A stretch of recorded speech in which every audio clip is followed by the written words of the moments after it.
오랜만에 또 니콜라에 대한 이야기를 가져와 봤습니다. 정말 우여곡절이 많은 기업이기는 합니다만 어쨌거나 지난해부터 나름 수소트럭 생산도 시작하고 또 최근에는 독자적인 충전 인프라도 마련하는 등 그래도 어느 정도 사업에 진전이 나타나는 모습인데요. 이 시점에서 니콜라라는 기업이 지금까지 이룬 성과와 향후 전망에 대해서 이야기 나눠볼까 합니다.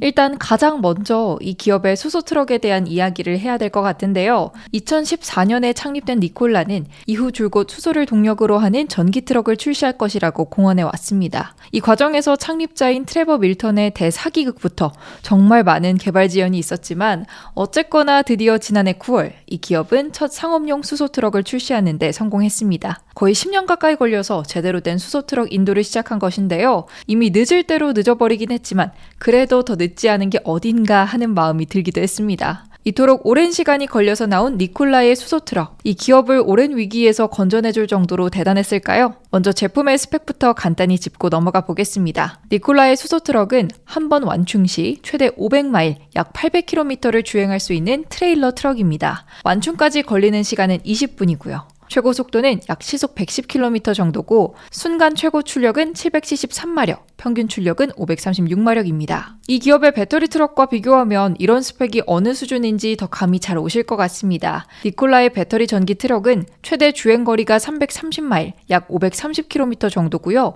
완충까지 걸리는 시간은 90분입니다. 최고 속도는 동일하지만 출력은 더 강한데요.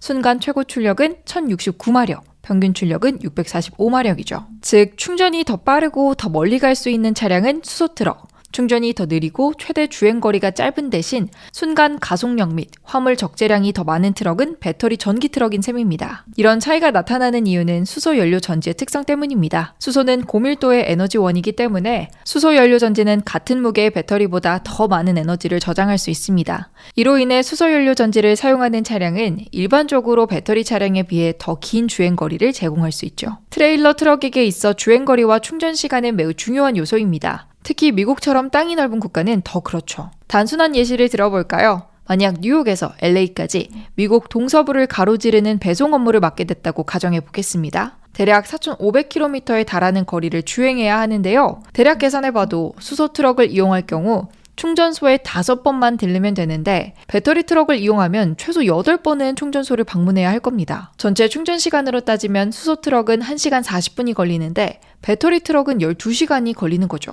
구글맵 주행시간을 기준으로 수소 트럭을 타면 43시간 정도면 끝날 일이 배터리 트럭을 타면 53시간이 걸리는 셈입니다. 업무 효율이 얼마나 달라지는지 확 와닿으시죠? 이런 스펙을 지닌 니콜라의 수소 트럭, 가격은 얼마일까요? 지난해 4분기 어닝콜에서 니콜라는 수소 트럭 한 대당 판매가가 평균 35만 1,000달러였다고 말했습니다. 하나로 대략 4억 7천만 원 수준입니다. 이는 딜러 리베이트와 인센티브가 모두 반영된 가격으로 니콜라는 이에 대해 지난 분기에는 트럭 생산이 개시되기 전부터 체결되어 있었던 몇몇 레거시 딜로 인해 판매가가 다소 낮아졌고 올해부터 점차 트럭당 판매가가 올라갈 것이라고 말했습니다. 니콜라는 수소 트럭을 출시한 것과 더불어서 자체적인 충전 플랫폼도 개시했습니다. 전기차와 마찬가지로 수소차 역시 충전 인프라가 보급되지 않고서야 차량 판매를 끌어올리기 쉽지 않을 텐데요. 이런 문제를 직접 해결하기 위해서 팔을 걷고 나선 거죠. 자동차 산업과 충전소 산업을 둘 다 연계하는 테슬라처럼 말입니다. 테슬라의 충전소 브랜드는 슈퍼차저죠. 니콜라의 수소 충전 브랜드 이름은 하일라입니다. 2023년 1월 처음으로 하일라를 소개한 니콜라는 곧이어 지난해 5월에 볼테라와의 파트너십을 통해 향후 5년 동안 50개의 수소 충전소를 구축할 것이라는 계획을 밝혔는데요. 3월 21일 니콜라가 드디어 첫 하일라 스테이션을 캘리포니아 남부에서 개관했습니다. 사실 엄밀히 따지면 영업 자체는 이미 2월부터 개시한 상태였고요. 이번에는 오프닝 세레모니를 진행한 겁니다. 캘리포니아 온타리오에 위치한 이 충전 스테이션은 1일 40대의 니콜라 트럭을 충전할 수 있는 캐파를 보유하고 있습니다. 니콜라는 이 충전 스테이션을 시작으로 하일라 플랫폼을 올해 상반기 9곳, 연말까지는 14곳으로 늘릴 예정이라고 밝혔습니다. 니콜라가 캘리포니아주를 중심으로 수소에너지 네트워크를 구축해 나가는 이유는 이 주가 친환경 차량 및 재생에너지 개발에 적극적인 움직임을 보이는 곳이기 때문인데요. 일례로 올해부터 캘리포니아 항구에서 운행되는 모든 신규 차량은 무공해 차량이어야 하고요. 캘리포니아 항만에서 3만 대가 넘는 트럭이 운행되고 있다는 점을 고려하면 니콜라의 입장에서 이보다 사업의 드라이브에 걸기에 적합한 곳도 없을 겁니다. 노후화로 교체되는 트럭들 자리에 니콜라 트럭을 차곡차곡 채워넣으면 되니까요. 이처럼 수소트럭 생산도 개시했고 재생에너지 차량의 가장 큰 진입 장벽인 충전 인프라도 구축해 나가고 있는 니콜라입니다. 이 정도면 늦었지만 그래도 지금이라도 정신 차리고 사업을 제대로 펼치고 있으니 어느 정도 기대해봐도 되는 걸까 하는 마음도 드는데요. 아쉽지만 상황은 그렇게 낙관적이지만은 않습니다. 제일 큰 문제는 우선 수익성입니다. 사실 니콜라가 현재 안고 있는 모든 문제의 시작점이 이것이라고 봐도 무방하죠. 사업을 시작했으면 기업이 돈을 벌어야 하잖아요. 그런데 전혀 돈을 벌지 못하고 있는 셈이죠. 지난해 말 야심차게 출범한 수소트럭도 오히려 판매를 하면 할수록 기업에게 더 손해인 구조를 띠고 있는데요. 판매가보다 제조 비용이 더 비싸기 때문입니다. 앞서 수소트럭 한 대당 판매가가 35만 $1,000라고 말씀드렸는데요. 이 35만 달러짜리 트럭을 만들기 위해서 들어가는 비용이 67만 $9,000입니다. 판매가보다 거의 2배의 비용이 들어가는 셈이잖아요. 왜 온라인 커뮤니티에서 주식 투자로 1억을 만드는 가장 빠른 방법을 두고 2억으로 시작하라 이런 농담을 하거든 하잖아요. 글쎄요, 이 니콜라에게 이것은 농담이 아닙니다. 니콜라는 진짜로 2억을 들여서 1억을 만드는 일을 하고 있는 셈이에요. 이 기업의 실적만 봐도 매출보다 매출 원가가 훨씬 높다는 사실을 아실 수 있을 겁니다. 사실 이런 문제가 지속된 지는 벌써 꽤 오래됐습니다. 이 기업은 상장 이래로 단 한 번도 제대로 된 수익을 내본 적이 없거든요. 수익성을 올리려면 결국 매출을 늘리고 비용은 줄여야 하는 법이죠. 이를 위해선 결국 규모의 경제를 이뤄야만 할 텐데요. 문제는 니콜라가 이를 달성할 만한 역량이 있느냐는 겁니다. 니콜라가 수소트럭을 생산하는 곳은 애리조나주 쿨리지에 있는 공장입니다. 니콜라는 지난해 페이즈2 확장을 거치며 이 시설의 생산 캐파를 연간 2,400대 수준으로 끌어올렸는데요. 이 정도면 그래도 첫 시작으로는 나쁘지 않은 것처럼 보이죠? 그러면 여기서 지난해 생산한 트럭은 총 몇 대였을까요? 138대입니다. 전체 생산 능력의 10분의 1도 활용하지 못한 셈이죠.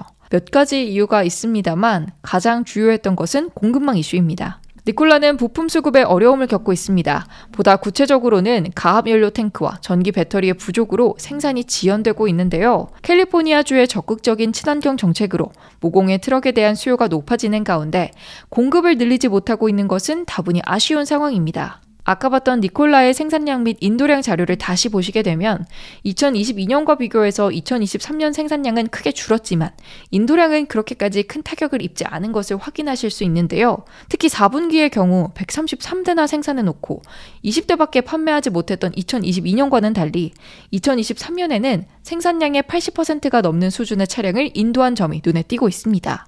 니콜라 트럭에 대한 수요가 어느 정도 늘어나는 추세임은 분명하다는 거죠. 스티브 거스키 CEO는 현재 캘리포니아에는 순풍이 불고 있다며 공급망 이슈만 없었더라면 35대보다 훨씬 더 많은 트럭을 인도할 수 있었을 것이라는 아쉬움을 표했는데요. 부품 공급이 지연되는 이유에 대해서는 기술이 워낙 새로워서 공급업체들이 프로토타입에서 상업 생산으로 전환하는 과정에서 어려움을 겪고 있다고 설명했습니다. 한편으로는 판매가 늘어날수록 적자가 쌓이는 지금의 구조를 생각하면 공급망 문제가 없었어도 그 나름대로 수익성 면에서 어려움이 있었을 수 있겠다 하는 생각도 듭니다. 여러모로 딜레마에 빠져 있는 거죠. 그리고 트럭 사업의 수익성도 큰 문제인데 엎친 데 덮친 격으로 하일라 충전소 사업도 똑같이 공급망 경색 문제로 개발이 지연되고 있습니다. 말씀드렸다시피 운송업체 입장에서는 수소 트럭을 쓰고 싶어도 충전 인프라가 없다는 게 가장 큰 진입장벽 중 하나인데요. 니콜라가 해결해야 할 과제가 정말 많아 보입니다. 잦은 리더십의 교체 또한 니콜라가 안고 있는 리스크입니다. 특히 최고 재무 책임자가 자꾸 바뀌는 것이 큰 문제입니다. CFO는 회사의 재무 전략을 책임지는 핵심 인력이죠. 재무 안정성과 성장을 위한 중장기 전략을 수립해야 할 당사자가 자주 바뀌는 것은 당연히 긍정적인 소식은 아닙니다. 특히 그 기업이 니콜라처럼 적자 기업이라면 더욱이요. 초기에 니콜라의 CFO를 맡았던 인물은 킴 브래디입니다. 브래디는 2017년 11월부터 2023년 4월까지 CFO직을 수행했고요. 그래도 나름 니콜라의 좋았던 시절도 니콜라의 위기도 함께 해온 그인데요. 브래디가 CFO직에서 내려온 시기에 집중해보면 좋을 것 같습니다. 지속적인 주가 하락세에 주당 $1 선도 무너지며 니콜라에게 첫 번째 상장 폐지 위기가 닥친 시기가 이때기 때문이죠. 니콜라의 주가는 2023년 3월 들어 $1대에 진입하더니 계속되는 하락세를 반전시키지 못하고 결국 4월 12일에는 $0.99의 장을 마감하며 동전주로 전락을 했는데요. 주가를 장기간 $1 미만으로 유지할 경우 이는 상장 폐지의 요건이 되기 때문에 기업에 정말 큰 위기가 닥친 상황이었습니다. 그리고 이런 시기에 기업의 재무를 책임져야 할 CFO가 퇴진한 것이죠. 브래디에 이어 니콜라의 CFO로 취임한 인물은 아나스타샤 페스테릭입니다. 2023년 4월 7일에 CFO로서의 직무를 시작했고요. CFO가 되자마자 맞이한 상장 폐지 위기 앞에 페스테릭은 트럭의 생산을 멈추는 등 초강세를 두어가며 비용을 절감하려고 했습니다. 2023년 6월에는 상장 폐지를 피하기 위해 주식 역분할까지 고려하는 모습을 보였고요. 과감한 비용 절감 노력과 더불어 몇 건의 계약 소식이 전해진 덕에 주가가 오르며 니콜라는 간신히 상장 폐지 위기에서는 벗어났는데요. 그것도 잠시였습니다. 취임하자마자 너무 많은 고생을 해서일까요? 페스테릭은 1년도 채 되지 않아서 퇴임을 결정했습니다. 심지어 그 사유도 새로운 기회를 모색하기 위해서였죠. 페스테릭 CFO가 사임 의사를 밝힌 시기는 지난해 11월이었는데요. 취임 후 반년 남짓 만에 특별한 이유 없이 회사를 떠나겠다고 한 셈입니다. 얼마 지나지 않아 니콜라의 주가는 다시 1달러 밑으로 내려왔고요. 이제는 두 번째 상장 폐지 위기에 처하게 됐습니다. 이런 상황 속에서 페스테릭 CFO의 후임으로 들어온 인물은 토마스 오크레이입니다. 그는 제너럴 모터스, 이튼 코퍼레이션, 그레이저 등 여러 기업의 CFO로 근무해온 재무 업무의 전문가입니다. 계속되는 니콜라의 위기 속에서 오크레이의 등판이 상황을 반전시킬 수 있을지는 더 지켜봐야 할 것 같습니다. 자구적인 노력으로 수익성을 개선하지 못하고 있으니 이 기업은 계속해서 외부에서 자금을 조달해 오고 있습니다. 이 또한 니콜라에게 있어서 악재로 작용하고 있는데요. 자금을 조달하는 행위 자체가 반드시 기업에게 악재로 작용하는 것은 아닙니다. 어쨌든 기업에 새로운 자본이 들어오면 사업에 활기를 더해주니까요. 그런데 이것도 다 기업의 나름이거든요. 안 그래도 잘하고 있는 기업이 추가적인 자본까지 유치하면 시장은 여기에 환호합니다. 달리는 말에 채찍질 한다고 이 신규 자본이 더 폭발적인 성장의 동력이 되어줄 수 있을 테니 말이죠. 그런데 말이 달리기는커녕 쓰러지기 일보 직전이라면 채찍은 그저 고통일 뿐이겠죠. 이처럼 스스로 돈을 벌지 못하는 기업에게 외부 자금 조달은 재무적인 부담일 뿐입니다. 외부 자금이란 결국 어떤 형태로든 갚아야 하는 돈이니까요. 최근 몇 년 동안 니콜라는 전환사채와 신주 발행을 통해 자금을 조달해 오고 있습니다. 전환사채란 미래에 정해진 조건 하에 회사의 주식으로 전환될 수 있는 채권입니다. 니콜라는 2022년 5월에는 2억 달러 규모의 전환사채를 발행했었고요. 2023년 12월에는 1억 7,500만 달러의 전환사채와 더불어 약 1억 달러 수준의 신주 발행도 동시에 진행했습니다. 전환사채를 발행하면 일단은 채권을 발행하는 것이기 때문에 기업의 재무제표에 부채로 잡히게 됩니다. 이는 즉각적인 재무적 부담으로 작용하고요. 후에 전환사채를 매입한 투자자들이 이 채권을 주식으로 전환하기로 결정하면 그 규모만큼 신규 주식이 발생하는 것이기에 주주가치가 희석되는 현상이 나타납니다. 신주를 발행하는 경우는 즉각적으로 주주가치 희석이 일어나기 때문에 이 역시 기존 주주 입장에서는 악재고요. 정리하자면 전환사채 발행은 당장의 부채, 미래에는 주주가치 희석으로 작용될 수 있는 요소고 유상증자 또한 주주가치를 희석시키는 리스크 요소란 겁니다. 자금 조달 소식에 니콜라의 주가가 20% 넘게 급락한 모습만 봐도 투자자들이 이를 얼마나 부정적으로 받아들였는지 잘 나타나고 있죠. 문제는 여기서 끝이 아닙니다. 당장의 수익성만 해도 태산 같은 문제인데 니콜라가 수익성 및 재무 상태를 개선한다고 해도 이 기업 앞에는 여전히 많은 해결 과제가 놓여 있습니다. 대표적으로 두 가지가 꼽히는데요. 먼저는 보조금입니다. 현재 미국에서 무공해 트럭을 구매하는 고객들은 정부 보조금을 통해 정가보다 저렴한 가격에 트럭을 구매할 수 있습니다. 주별로 보조금 금액은 조금씩 다른데요. 트럭 한 대당 캘리포니아주에서는 최대 28만 8천 달러, 텍사스주에서는 최대 38만 5천 달러, 뉴욕주에서는 최대 18만 5천 달러의 인센티브를 받을 수 있습니다. 지난 4분기 리베이트 및 인센티브를 반영한 트럭의 판매가가 한 대당 평균 38만 1천 달러였으니 텍사스주에서는 보조금으로 트럭 가격의 절반 이상을 할인받은 셈입니다. 당연하지만 니콜라 트럭에 대한 보조금이 영원히 지속될 수는 없습니다. 막대한 보조금 덕분에 경쟁사 대비 가격적으로 우위에 있는 지금에도 트럭을 분기에 35대밖에 판매하지 못하는 니콜라인데 이 보조금마저 줄어들기 시작하면 어떨까요? 고객들이 볼보나 메르세데스 벤츠를 두고 니콜라를 구매하려고 들 것이라 장담하기는 어려울 겁니다. 마지막으로 여전히 미비한 충전 인프라도 니콜라의 장기적인 리스크 요소로 꼽힙니다. 하일라 브랜드의 론칭과 함께 수소 충전소 확장을 위해 노력하고 있는 니콜라이기는 하다만 아직 미국 전역의 수소 충전 인프라가 자리 잡기까지는 많은 시간이 남은 게 사실이고요.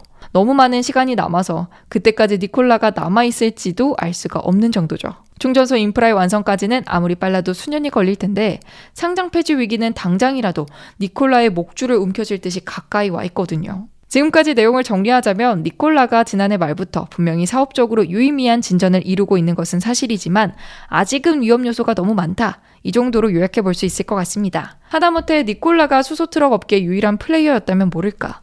현대자동차, 볼보트럭 등 레거시 기업들도 수소트럭 시장에 진출해 있는 마당에 니콜라가 이 경쟁들을 다 이겨내고 지금의 난관을 돌파해내리라 이렇게 낙관하기는 어려운 상황인데요.